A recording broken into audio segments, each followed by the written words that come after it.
आज का ये बजट इंटरिम बजट तो है ही, लेकिन ये बजट इंक्लूसिव और इनोवेटिव बजट है। इस बजट में कंटिन्यूटी का कॉन्फिडेंस है। ये बजट विकसित भारत के 4 स्तंभ युवा, गरीब, महिला और किसान सभी को एम्पावर करेगा। निर्मला जी का ये बजट देश के भविष्य के निर्माण का बजट है।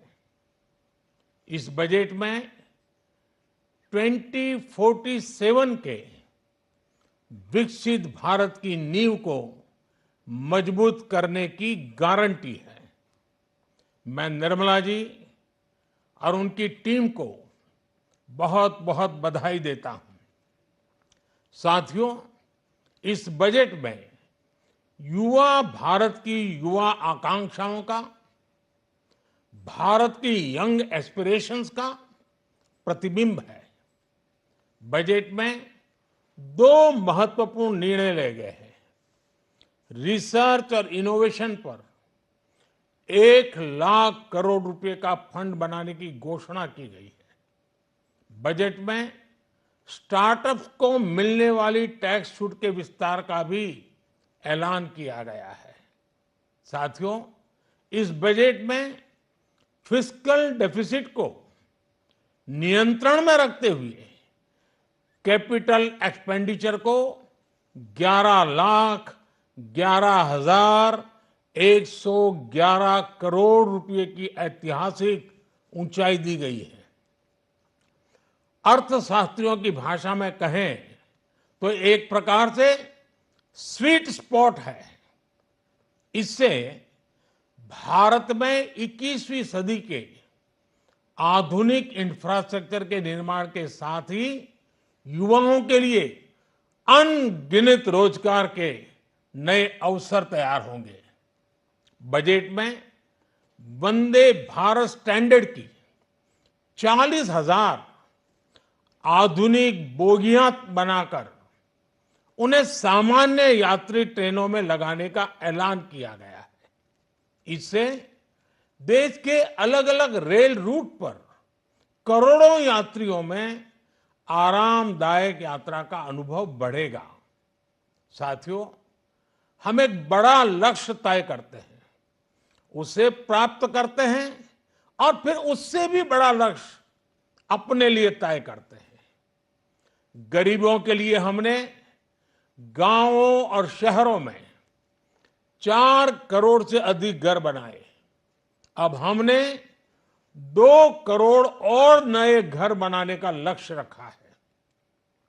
हमने 2 करोड़ महिलाओं को लखपति दीदी बनाने का लक्ष्य रखा था।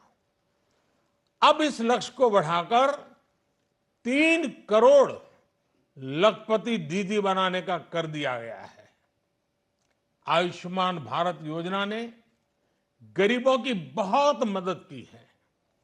अब आंगनवाड़ी और आशा वर्कर, उन सबको इस योजना का लाभ मिलेगा। साथियों, इस बजट में गरीब और मध्यम वर्ग को एम्पावर करने, उनके लिए आय के नए अवसर बनाने पर भी बहुत जोर दिया गया है। रूफटॉप सोलर अभियान में 1 करोड़ परिवारों को सोलर रूफटॉप के माध्यम से मुफ्त बिजली प्राप्त होगी।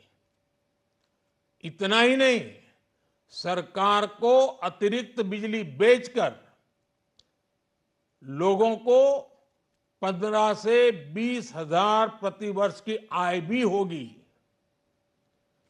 और ये हर परिवार को होगी।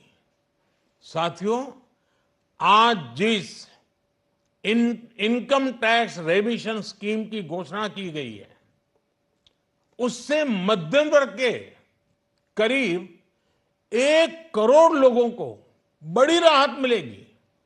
पिछली सरकारों ने सामान्य मानवी के सिर पर दशकों से ये बहुत बड़ी तलवार लटका कर रखी थी।